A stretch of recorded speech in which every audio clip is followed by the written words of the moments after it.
All right, y'all, welcome to the show. Got a huge show for you guys today. Of course, we're high atop, beautiful Jackson, Florida, hot, but still beautiful. No storms going on. The weather's fine for the most part. Dry for the last few days. But anyway, yeah, so this is the live show, of course, on Tuesday. First Tuesday show we've had in a while. For Verticals Podcast, episode 185, here again on this June 9th, 2026. Again, we're high top, Jackson, Florida. As I just said, got a lot to talk about. We had the start out with breaking news from yesterday and the fallout with the Brendan Sorsby situation ruling, if you will. Got some thoughts on that, a lot of thoughts on that.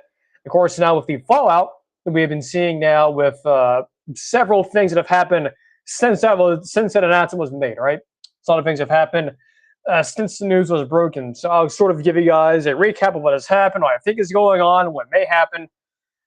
Got some thoughts on the college football playoff calendar. We haven't talked about it yet. That happened while I was on vacation, or at least when we're off for a week. So I will.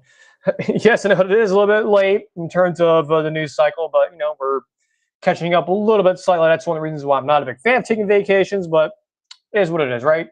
And then we will end the show with the Oregon team record projection, right? So if you are new here, first of all, welcome to the show. We do this show live twice a week, Tuesdays and Thursdays around this time of the day. So be sure to make sure you subscribe to the channel. Make sure you do that. Don't need to turn on notifications on for YouTube. At least I don't personally. So you don't. I'm not saying you have to, but that's your own personal preference. But just be sure to subscribe to the channel, like the videos, like the streams. Be sure to comment as well. Be sure to also subscribe to the podcast feed. I know you've been behind on the podcast feed for Spotify. I think we're caught up now. I've been behind on doing it. YouTube is basically our main way of communicating here for the most part. So just note that there might be some times where we are kind of behind on Spotify, but we are trying to get caught up on that. And of course, be sure to follow us on the socials as well. X, Twitter, Instagram. Be sure to follow us on those two platforms as well. They're pretty active on all of those. And if you want to know my initial thoughts on things, head on over there. Of course, last Friday we did our breaking news video, if you will, covering a lot of the news we couldn't get to either on the show or on the extra pods. We can do the extra pod last Friday. I think we'll be able to do one this week. So that was sort of our special individual video, if you will, sort of a breaking news video that's up on the channel. Be sure to check that out. That covers like college football video game news and non-football related news as well, like Marvel news and whatnot. So be sure to check out that video. That should be the newest video we have. No, it's not a live stream. It's an individual video. So just make sure you are aware of that. And I think that's it for housekeeping stuff. Again, like I've been saying, we unfortunately are going to be on vacation again for 4th of July, much like last year. Hopefully be able to get shows pre-recorded here. I'm going to try to get one done tomorrow and potentially more down the road. So those we are working on for the next couple weeks or so. So just just be assured we are getting that locked in. At the very least, we'll get one episode. I'm not guaranteeing we'll have multiple. But we'll at least have one episode out for you guys to watch. It's a pre-recorded one. It won't be live. So that is something we'll be working on here for the next few weeks. So just be sure you guys are on top of that. Make sure you are aware of that. Okay? All right, let's into the show here. I'm going to get some water real quick, and we'll we'll dive right into this Brendan Sorsby stuff. I'll just say this up front. It's all falling apart.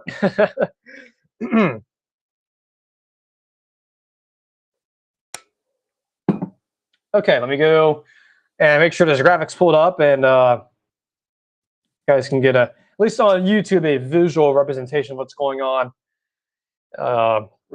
So let me go to the other on my computer, my big computer that's in front of me, and make sure that is working out, at least from a graphical standpoint. And I'll also have the show on my phone as well, so I can see what's going on there. Okay. But yeah, we'll get this whole graphics thing situated how we do this. But I think we're getting better at it, so that is good. So let's see here, get the image loaded up. At least the one that I want to have on here.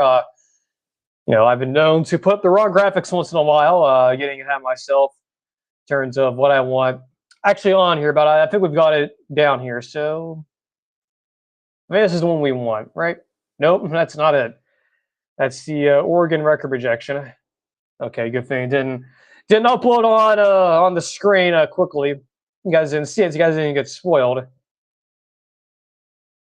Okay, this is the right one we wanted. Okay, exit out of that. Move this over for you guys. And okay, so as most of you, move my camera like down here or something, or make this smaller. I don't know. I think it should be okay. Looking at my phone here, the iJosh, if you will, want to call it that. I don't know if Josh Pitt has the has the term trademark or not, but there you go. I'm watching myself, so I'll. Okay, it doesn't look too bad. You guys can kind of get the idea of the graphic there, but anyway, so the Brendan Sorsby situation. So as y'all know, this all went down back in April, I believe, and now we're in June, so this is about a month or so of a saga. So he gets in trouble. Of course, if those of you don't remember Sorsby's history, he originally started at Indiana, I believe. Yeah, he was at Indiana. This is before Kirks and Eddie got there. This was with what's the coach's name before him? I don't remember. I should. Tom Allen. Yeah, he's at Clemson now. DC should know that. But yes, he was there under the Tom Allen regime at quarterback, right? Brendan Sorsby. He transfers to Cincinnati after that. He's there for a few years. Now he's at Texas Tech. At least he got there in the transfer window. And now he is at Texas Tech. And then, of course, the whole gambling stuff comes out. Now, I believe the gambling situation obviously happened before he got to Texas Tech, because it happened within the last few years. I believe it happened, obviously, at Cincinnati. I think it involves like MLB games. Like the Cincinnati Reds were one of at least the only professional team he was betting on. I think that's the case, and there's rumors out there about that. But for sure, he was obviously betting on college football games that he was involved with. And of course, that also, I believe, extended to his time in Indiana as well. So with Indiana and Cincinnati, in addition to the Cincinnati Reds games he was betting on. So he was betting on a whole slew of games essentially. And he got caught. Not necessarily, I guess we'll, never mind. I was going to reference another situation, but I'll do that here in a second. But so he gets caught, and this whole thing blows up over. Of course, this happens after spring practice after spring practice is finalized, and so he is, of course, kind of in a weird limbo situation right before the courts handle it. He's sort of in a state of, well, I'm away from the team. I'm going to be, potentially going down different paths. Potentially, maybe the supplemental draft, or just sitting out a year and wait until the NFL draft next year.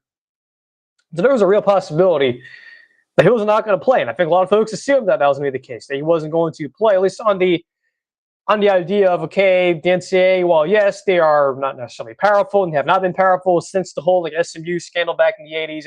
You guys know the other major college football scandals, at least within the college football realm, of you have the Penn State situation, you also have the Baylor situation. Those are beyond college sports, okay? Those were little criminal investigations, okay? So that was nothing. That was outside the NCAA's control. So really and truly, outside of the SMU scandal back in the 80s, the NCAA has not been very, very powerful. As Josh P. put it yesterday on his video, the NCAA is really just a freaking 4-letter organization. That's all they are. They just do, the administrative stuff, and they have a president. Yes, they do manage the NCAA tournament, but that's not really managing. That's not really a governing part of the sport. It's just organizing a postseason event. You're not really that doesn't really have, and that's just like an event. That's not like governing the entire sport. So in terms of from a governing standpoint, and the last time the NCAA really had any power was, again, back during the whole SMU investigation. And yes, you can bring up the whole Reggie Bush stuff, and there was also the recruiting sanctions with Bama back in the day. That was pre-Nick Saban. So all that's probably true, that even then they still had some power, but it definitely started to degrade a little bit. You definitely had a lot more folks questioning it, especially during the whole Reggie Bush, with his Heisman being taken away. Now he's, has his Heisman back now. Literally the actual physical trophies no longer was not in his possession until just recently. But so really, the last time the NCAA had governing overall, like, fear of God, of power, was all the way back in the 1980s during the SMU scandal. Okay, so it's been that long, and this right here, this whole situation with Brendan Sorsby, thing being ruled eligible, and the court system doing its thing, basically, kind of is yet again another example 1 million of the NCAA having no power. Okay, so the NCAA is really, if you needed another example of the NCAA being no longer relevant, this is yet again another example. I mean, look, the NCAA literally does have rules and stipulations saying you cannot be an active player bidding on your own team, and that's what Brendan Sorsby was doing, and along with other, including him bidding on MLB games, right, with the Cincinnati Reds, right, supposedly. So even with all that, with all these rules, of course, Sorsby, of course, is going to take this to court, and make himself eligible. And then the court immediately says, oh, yeah, he's eligible to play. And the reasons why, oh, for emotional reasons, oh, he can't, he's going to be away from the team, and oh, we can't let that happen, and whatnot. And I think the way Josh Pate put it yesterday, I do agree with a lot of it, but there is some things he hasn't touched on, which obviously that video he posted yesterday was just an individual video. He's not off doing a show today. He only does a show once during the actual work week during this time of the year. So, of course, his reaction to the other news that has since come in within the last 12 hours or so, he'll obviously react to that on Thursday. But so there's obviously some things here that I agree with on his video yesterday, but there's some things that I will add in here in terms of my own opinion, of course, with what's going on, at least in terms of what we've learned recently, right? But so yeah, so the NCAA, of course, has all these rules and whatnot, and then the ruling comes out from the judges, and of course, at least the reason why they made this decision from the judge's standpoint was, again, he's not getting access to any of these opportunities to get professional development, and he's not being able to build camaraderie with his teammates and players. And I agree with Josh Pate saying yesterday in his video, hey, look, back in the day, unfortunately we have to say that now because it's been that long since the NCAA has any real power, or at the very least when it comes to college sports, there's no consequences to actions that are legitimate. And this is, I think, one of the situations where you can make the argument that this is very legitimate. This is a rule stipulated from that four-letter organization that they can't even, they're not even really going to challenge. I mean, I'm sure they're going to, but I don't think it's really going to work again. Go back to several of the cases a couple of years ago. What was it, the Virginia case or the West Virginia case that the NCAA lost, and it, that was yet again another example of them not being relevant for a long time. So I do expect that there will be, some pushback, and of course the NCAA, I believe, already put out saying, "Oh, this is hypocritical and wrong and whatnot." But going the NCAA and what they've been in the last few years, and really since the 1980s, they're just a four-letter organization. They really are a paper tiger. They really there's really no fear from what they can do. So that is, all that can be true. Now, as we sort of look ahead here a little bit as to what the fallout is going to, what are the ramifications going to be of this, and I think you are starting to see that now. There's really two parts of this. There's the bottom portion, we point the right way, right there, that we'll get to. That's sort of the development that happened yesterday. That's really got a lot of attention. That I think adds a different layer to this as to what may be happening here, what may actually be happening behind the scenes. But there's the other aspect, and the other aspect is just from a general news cycle. This is not good for college football. Okay, I mean, you're literally having political shows, not the ones on the major networks, but even just like independent YouTube channels now, who I'm referring to, that are actually covering this. They're talking about it, and it's just crazy how much news this is getting with them, not even just beyond sports, even going into shows that don't even talk about sports. These are political shows. You guys know me; I don't really bring in politics in the show at all. Period. That's not what this show is. But what I think is fascinating is that you are seeing that. You are seeing a lot of that happening, and it is interesting that we are seeing those type of shows covering this, and it's giving a whole lot of bad publicity and whatnot. But then there's the second element of this that I really think I'm out. I mean, I'm not trying to turn this into a conspiracy theory, but it's kind of sounds like I'm going to, but I'm not. I mean, I guess technically it is, but it's not really. That's at least that's not the intention here. But notice what happened after this news came out. Now a lot of this, began it sort of, festered over a period of a few hours. But you saw this yesterday happen very quickly, where you have the Big Ten, several institutions, particularly I believe like Nebraska and Michigan were involved, being very vocal about this. What I'm about to say.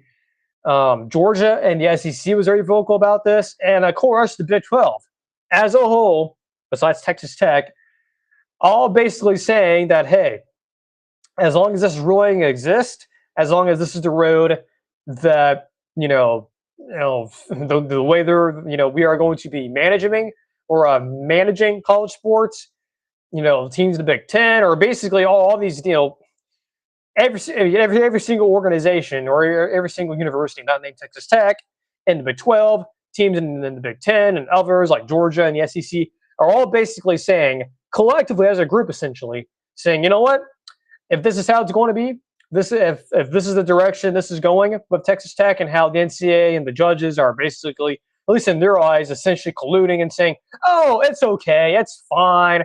Oh, the excuse of, we're allowing Brendan Sorsby to come back and says, oh, God forbid he can't get development, or he can't get coaching, you can't get, development from coaching, or he can't be, building team camaraderie and all that. Just using like basically emotional excuses. What teams in the Big Ten and all the Big 12, except Texas Tech and other institutions, are saying, if this is how it's going to go, and this is how you're going to treat Texas Tech, we'll just not play them. We won't play them.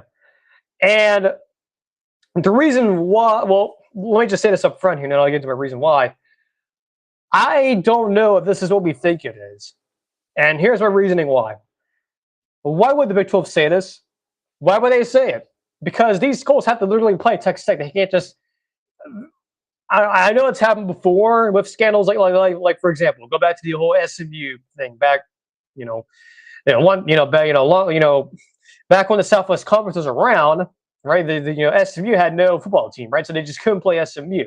So I think what the Southwest Conference did was, okay, we'll just schedule another non-con game. We'll just shorten the conference schedule by. Everyone will just lose a game, and because of SMU not being eligible to play, like their program is really just dead for a couple of years, and they'll come back. So from the Big 12's perspective, like, how would you do that in modern college football? Like that to me just seems very, very outlandish, very, very pie in the sky, almost like theatrical. Almost this whole thing really does feel like it kind of does feel theatrical. Like this to me just doesn't sound like it doesn't seem like a realistic thing, especially with the Big 12. Like how okay, so you're going to refuse to play Texas Tech, so then what does that mean that? Like Texas Tech is me like a quasi, like they're literally just they're basically going to be like a quasi independent school, and like everyone in the Big 12 not named Texas Tech will just have to subtract a conference game and have to play like an extra non-con game or something. So let me get to my theory here. I believe all this stuff, like what the Big 12 is all saying, and what like Georgia is saying, what Nebraska is saying, what all of these conference, apparently there's now like contingency, like plans in place for all of these, schools that are playing Texas Tech in the future. What I think is happening here, I mean, my theory is that there's actually kind of different layers of this onion, right? If you want to use that analogy. The first real layer here is that, again, like I just said, this is all theatrics. This is not real. Again, like I said, there's no way this can really happen. At least in the way folks are thinking this is going to happen. Again, from the Big 12 perspective, it's like, how would you even do that? Like, so what? Again, like I said, you're going to like have everyone else not named Texas Tech like subtract one conference game, you play them, and then you just like either add in another non-con game or just play another member of the Big 12. Then if you're Texas Tech, I mean, are you just gonna like not play any Big 12 games this year? Like again, that's why I think this whole like, oh, we're gonna, we're not gonna play Texas Tech period across all sports.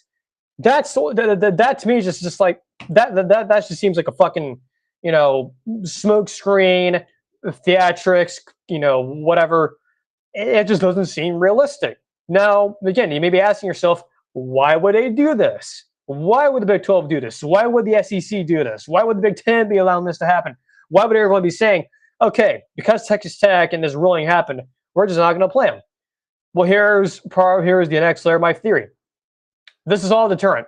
This is all a deterrent to basically, at least in my way, get, or at least what I think this deterrent is that this is, at least in my opinion, an excuse to continue to build up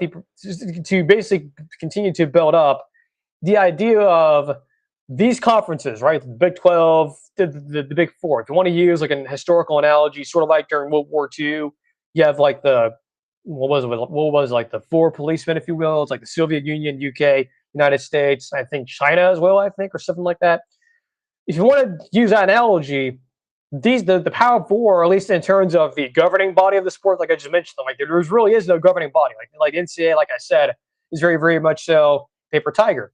So what if this whole situation, at least this response to this ruling, is a deterrent or a reasoning to say, hey, all of us conference commissioners, Big 12 commissioner, Brent Yearmark, I think he's still the commissioner, I think, Tony Petitti, Jim Phillips, who I have no respect for at all, period, especially after the Florida State thing a couple of years ago, and Greg Sankey. Let's all, use this situation as, hey, we need to be the four policemen. We need to basically become the governing body. And I think this has been a path that's been happening for a while, at least a trajectory we were going for a while here, that these big conferences are essentially going to have to be the four, at least these conference commissioners are going to have to be the four policemen of the sport, at least of all of college athletics. And I think this whole, backlash towards Texas Tech and this whole theater, or if you want to call it, use other terms like, like I just used a deterrent, maybe theater is a better way of describing it. This whole theater, all this theatrics of saying, oh, these Big 12 institutions, we're not playing Texas Tech anymore. We're gonna, we'll figure something out, or Georgia's not gonna play them or whatnot, even though they're not scheduled to play them. At least in football, maybe basketball they are or something. This is all just theater, and I think this is an excuse again to reinforce this idea of all of these Big Four conference commissioners, right? Tony Petitti, Yearmark, Jim Phillips, and Greg Sankey, to be the four policemen of college athletics. That's I think the goal here, at least within this response, as a reminder of the trajectory we are going on. And I think in terms of, you want to use another historical analogy, I know a lot of folks will push back on that and say, oh, well, the SEC and the Big Ten working together, I thought they're sworn enemies, man. I thought they were, they hated each other. Well, they hate each other on the field. And yes, a lot of folks may view the Big Ten and the SEC as sort of like the Soviet Union, United States type of thing, like it was in the Cold War. That might be true on the field, but off the field, they have to work together. There is no universe where they are not going to work together. Because of the playoff expansion, yes, they are tied together. Yes, while on the field, it looks like they are, again, kind of like, United States, Soviet Union, circa 1960s. They hate each other, and they're not going to work with each other, and they hate each other on the field and whatnot. That all might be true on the field, again, like I said, but off the field and behind the scenes, they're still, gentlemen agreements and handshakes and whatnot, and they all still respect each other. And again, I think this whole situation, this response, is another reminder of the trajectory we are going. Now, there's this whole situation, of course, with the whole political realm of it. Now, and again, I'm not really following that much because I really don't care as much from that standpoint of the whole government thing, with them getting involved with this bill that's going through Congress and whatnot. Other shows can explain that. At this point, it's like, okay, like, sure, they could easily save the sport and rein in some things, but I think the other option could be that these conferences become, again, the four policemen of the sport. Maybe that's kind of a strategic move here, given, like I just said, that bill is being, at least it's about to go through Congress or is in the process of going through Congress. This news comes out. All these other conferences are condemning Texas Tech for what's going on, and I'm sure, along with the other Big 12 schools, maybe this is to say, again, all theatrics, and the main goal here is to sort of use this ruling as an excuse to combat the whole situation with the government taking more initiative and, you know, being more of an enforcer, like Josh Payne mentioned on his he has mentioned on his show previously.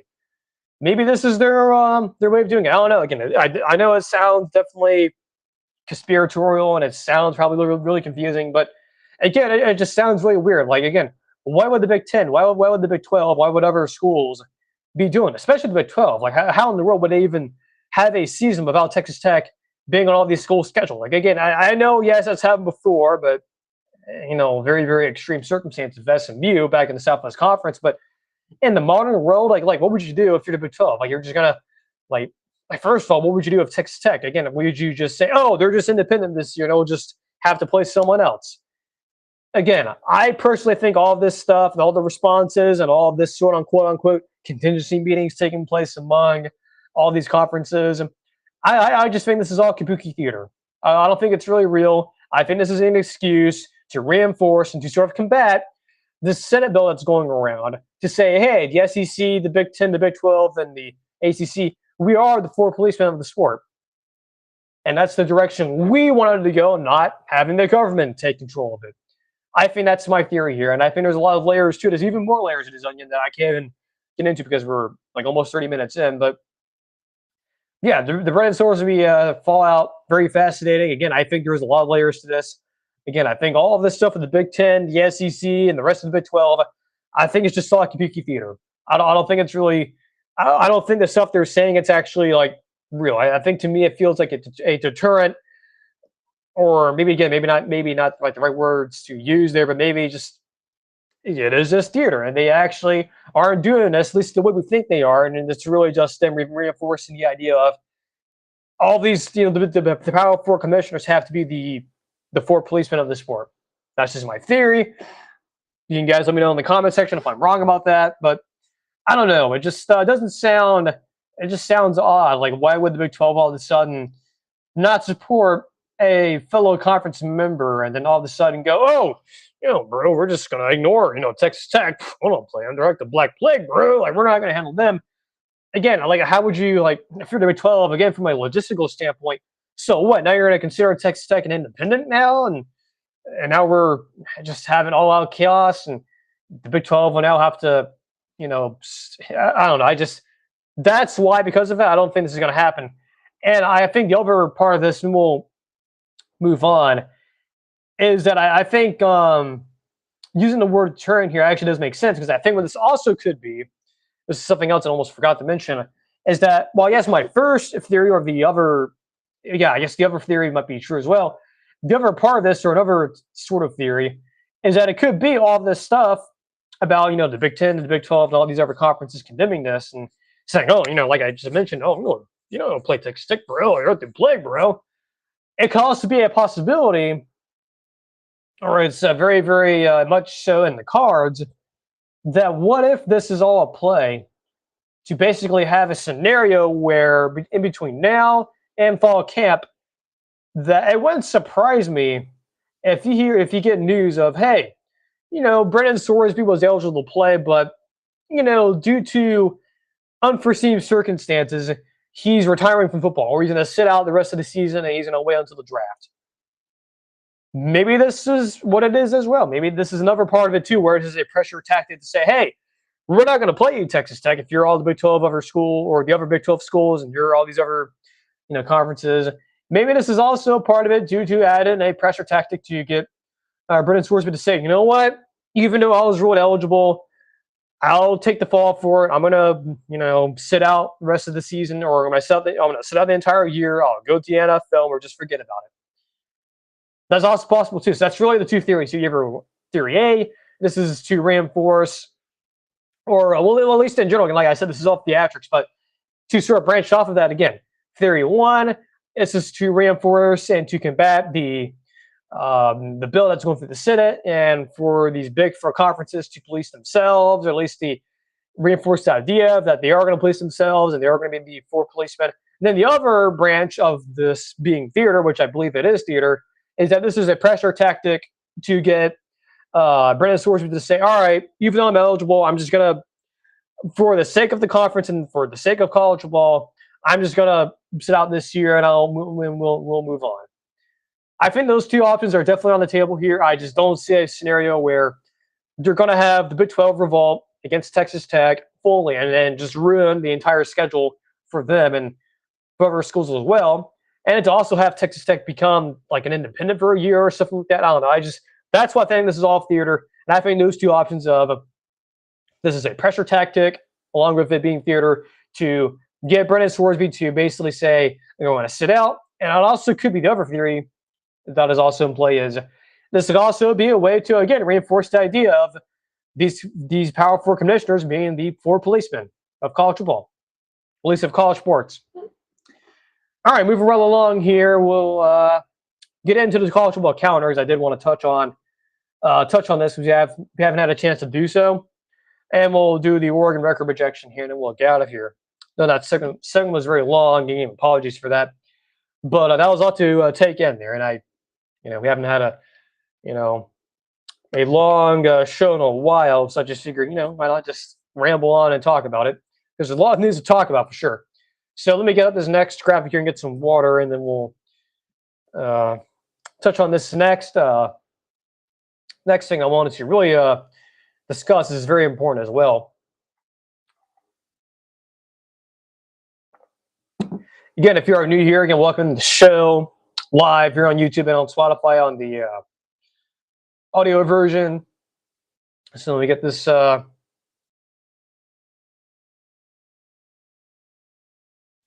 figured out here. Actually, let me check something real quick.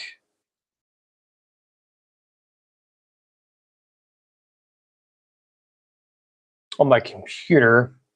Might be just an issue or something, but yeah, just having something pop up here. Sorry guys, let me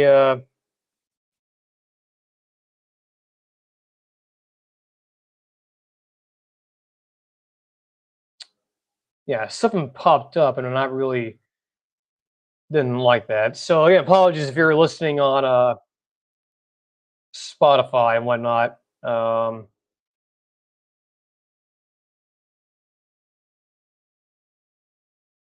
Yeah, let me see here.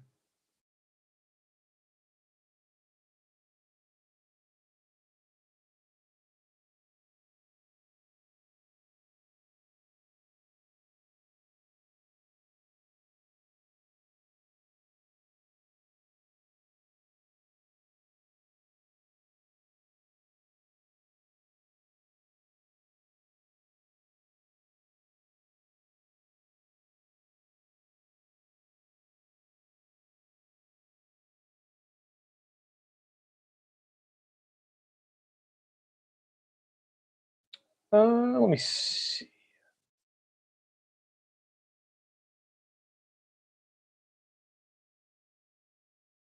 Yeah, apologies, guys. There's a little thing on my computer is needed to. Okay.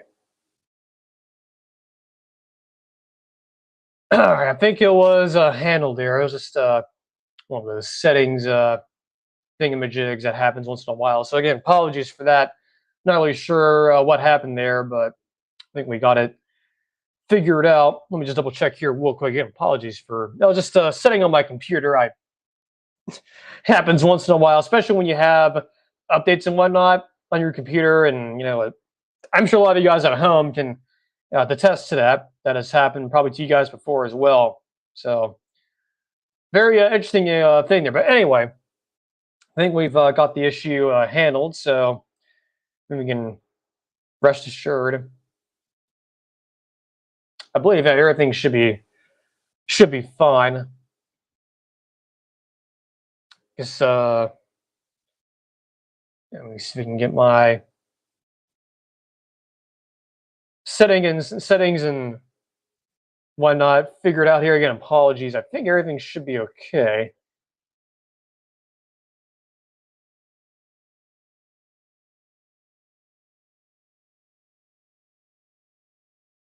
Actually, let me check one more thing here. I wanted to figure out. Again, apologies if you're on Spotify. I just we're let me see.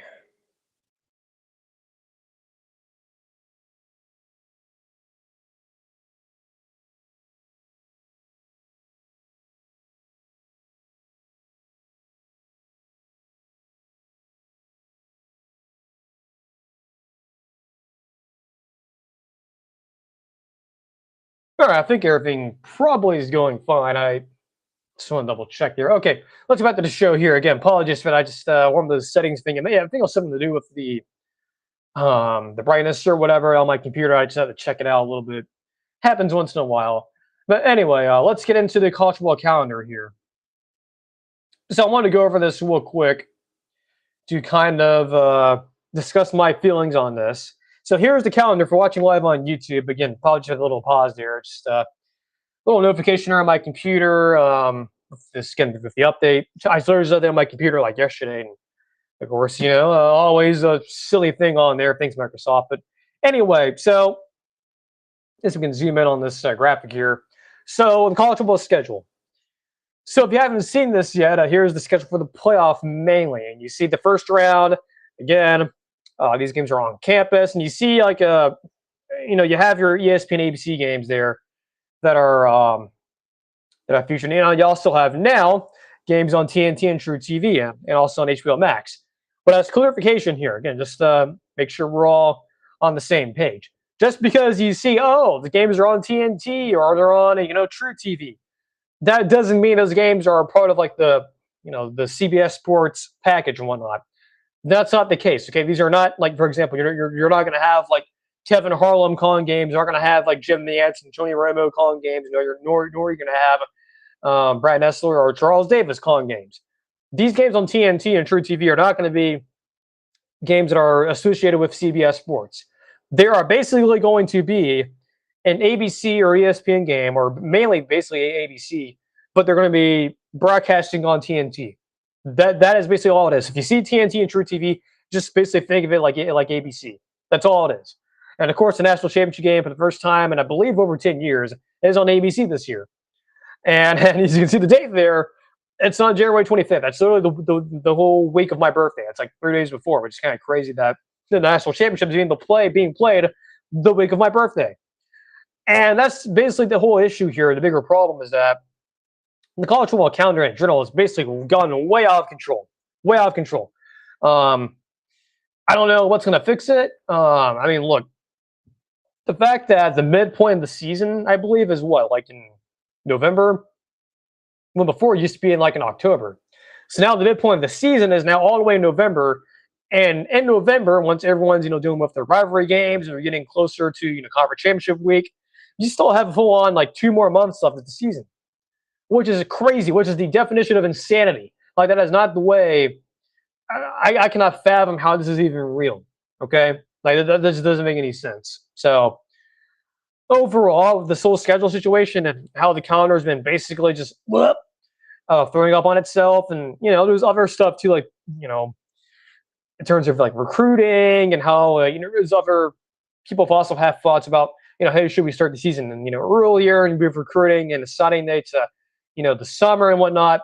That's all possible. And look, I as long as we can get the calendar to some worth of sanity, while so we don't have the national championship game being played the week of my birthday. And look, I mean, yeah, sure, it's kind of funny that it's being played on the week of my birthday, but still, even to that extent, it's like kind of stupid how that's the case and how we're like this is the path we're going here. Like really, like this is like how we're handling it.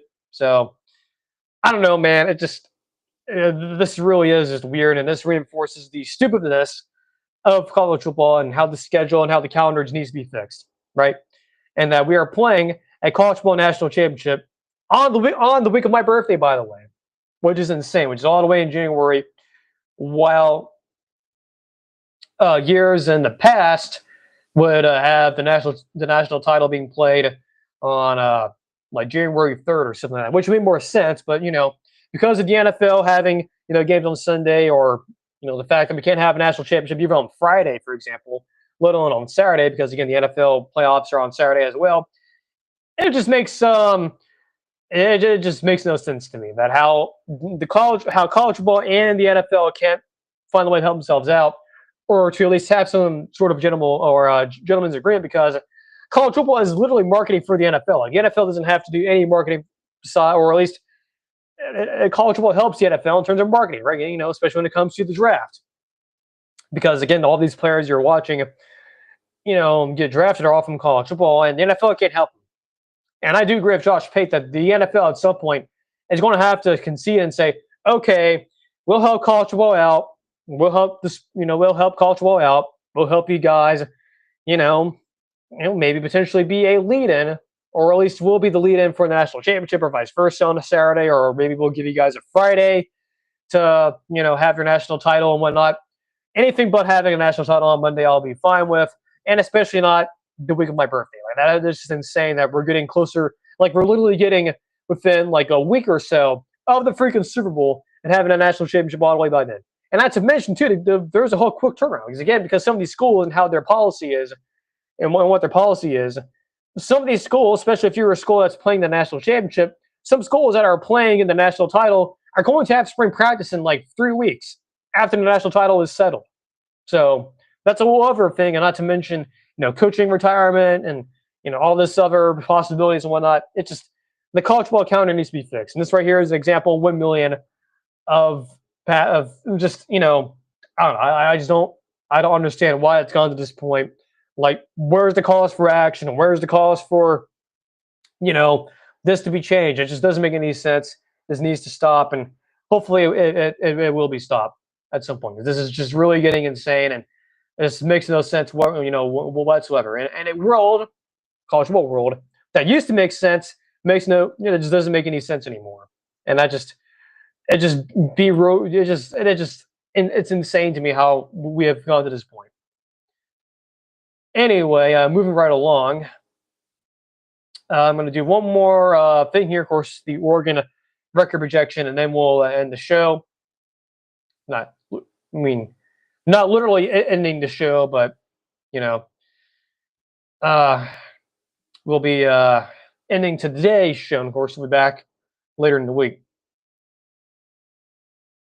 All right, Oregon 2026 record projection, or team record projection.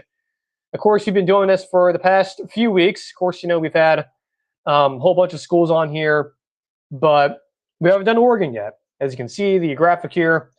Let me move it to the other side here, as you guys can see it. Of course, Oregon is one of those teams, sort of like what we just did with, who was it? I think we did, was it Texas, I believe? Yeah, it was Texas. Sort of like Texas, to where this one's pretty easy, right? Dante Moore's back. You have Dane Lanning back. You've done a really good job of recruiting under him. A lot of these recruits are now a few years older. They've been in the system for a little bit. Offensive line, we'll see. Hopefully it'll be, they did lose a lot of players off of last year's team. Hopefully the O-line is ready to go. You also have a very good receiving core come back. So everything is all there for Oregon to be a very good team. Now, unfortunately, you do exist in the Big Ten, along with, Ohio State, Penn State in the past years, and, Michigan in years past. But so far since you've been in the league, you, along with Ohio State, have certainly separated yourselves. Along with Indiana, too, just to, casually forget about them. So I think of me with Oregon, I think it's pretty simple here. I think the best case scenario is 11-1. And the same, the most reasonable, 11-1. I just think this team, again, sort of like Stark in Texas, there's just a blind trust here with Oregon. And then the worst case is 9-3. Now, the worst case of 9-3 really hinges on these games. And if you go through the schedule here, I would pull it up here, but I don't have a graphic for it. They play Boise State week 1.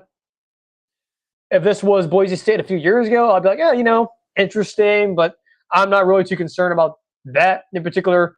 Oklahoma State, yes, it is an interesting dynamic there, right? You're on the road. It's a revenge spot for Oklahoma State after they got embarrassed in front of you and everyone else last year. It's a new coaching staff with Eric Morris coming in. It's there's certainly a lot of excitement there for sure, and not to mention too, he's bringing in a lot of 95% of the roster there was at North Texas last year, who won 10 games plus last year. And it's on the road, and it's an early kickoff for you guys. It's a 9 local, 12, or it's a 12 local, 9 Pacific, right? So that's definitely a game. The Oklahoma State game is definitely one that folks are going to overlook, that I will just say up front when we get to the upset alert segments, we start doing those. That's going to be on that list. Now, it won't be in the red category in terms of, hey, we're really watching this game. I feel pretty strongly about upset happening here, but it definitely won't be in the green section where it's one that folks will be watching, but, no real potential of an upset. I think there's a real possibility that we will have to watch this game. It's not a guarantee, but we'll see. Then we have their FCS team. I believe that's a Friday game, I believe. Like I say, their local FCS team. Then it gets real in a hurry at USC. So talking about talked about USC before in the past. That's obviously a big year for Lincoln Riley. And then you have Nebraska and UCLA at home. I'm not too concerned about that. That's a home advantage for you guys. And then you have to go across the Mississippi River for the first time at Illinois. Not an easy road trip there. Go ask Lincoln Riley and USC. Speaking of them, they lost there last year. And then you have Northwestern at home. I'm not concerned about that. Then you have Ohio State, probably the biggest game of the year in all of college football, at least with conference within conference. Now, of course, the biggest game overall and the regular season of college football is, of course, Texas and Ohio State, but that's non-con. The biggest conference game of the year, I think, is Ohio State, Oregon. Then you have Michigan at home. Then you have to go to Michigan State. I believe that's a Friday game too. And then you have to go back home at Washington. So the 9-3 scenario is really just baking in the schedule, particularly the tougher games on the schedule: Ohio State, USC, and then maybe at Michigan State, especially being off of a game against Michigan, shortened week there. And then, of course, injuries as well. But I just feel like the most reasonable and the best case are one and the same. I think 11-1 a situation here for Oregon is definitely in the cards here. And I think much like Texas, they are a disaster. They are the disaster-proof roster. I just don't really foresee this being like 2022 Texas A&M or 2015 Auburn, or when I go back even further, 2007 Michigan. I just don't. I don't think that's going to happen. That would be shocking, for sure. But Oregon, again, best case, most reasonable, 11-1. Worst case, 9-3. I just think that's very, very simple to explain there. I just have blind faith in Dan Lanning to get this done. I think they will. And that's it for the show. Again, apologies for a little pause there in the middle of the show, but I think it's all going to be fine. I think we're, happens once in a while. But anyway, we'll be back Thursday, same time probably. Actually, no, check that. Not the same time. I have something going on. So we may do a pre-recorded show. I'm not totally sure yet. So actually, Thursday we'll see. But we'll have a second show this week. But yeah, so until then, I'll let you guys know on the socials what the plans are going to be. Until then, take care. Have a great rest of your Tuesday. And until then, take care again.